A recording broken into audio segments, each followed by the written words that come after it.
That is the fish symbol known now as the Jesus symbol. During the early stages of Christianity, the Roman Empire began to persecute all Christians. Because again, the Roman Empire did not mind Christians as long as Christians didn't disturb the Roman Empire. So they could operate in secrecy and Rome would have no problem. But watch this. You can't be a Christian and be undercover. So as Christianity began to grow, Rome began to persecute the Christians in order to smother out this rampant movement of people who were following Jesus. And as a result of this persecution, they had to find out a way to differentiate between friend and foe. So the symbol that we now know as the Jesus symbol, this fish symbol, is their way of identifying it. Believers would leave this symbol and it would serve as a notification to other believers. So watch this. Even before the cross was popularized, this symbol, this fish symbol, was the most widely recognized symbol that represented Christianity. Can you handle this? That's why I love Total Grace, man. Y'all don't just want me to shout you emotionally, but you want me to teach you intellectually.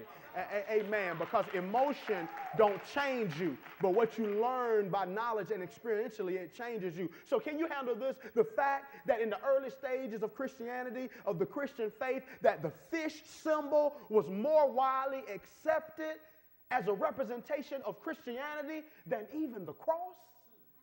Can you deal with that? Catch this. Because the cross represents what Jesus did for me. But the fish represents what I'm supposed to do for him. Okay, maybe that's too much for you. Over. Yeah, when the benediction is given on Sunday, what then, Christian?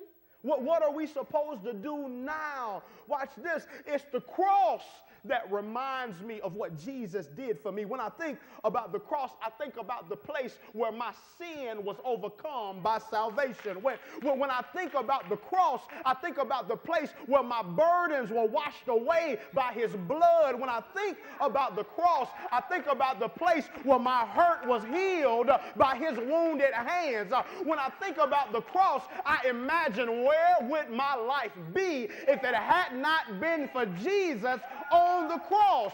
But when I think about the fish, it reminds me that after everything Jesus has done for me, what am I willing to do for him?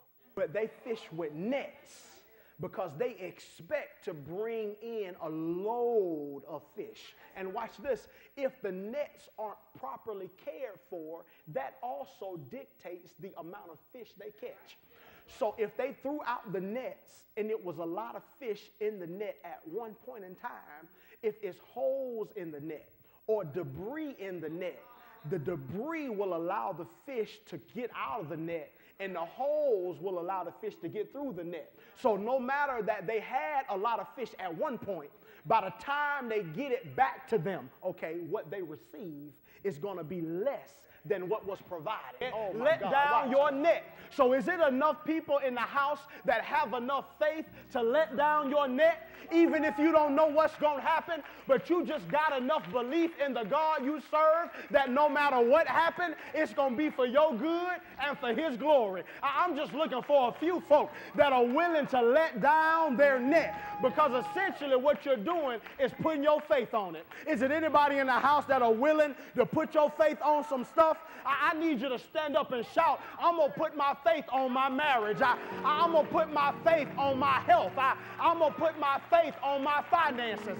And I'm not going to wait to see what God does, but I'm going to give him praise, because if he told me to do it, it's going to bless me. If he told me to do it, it's going to heal me.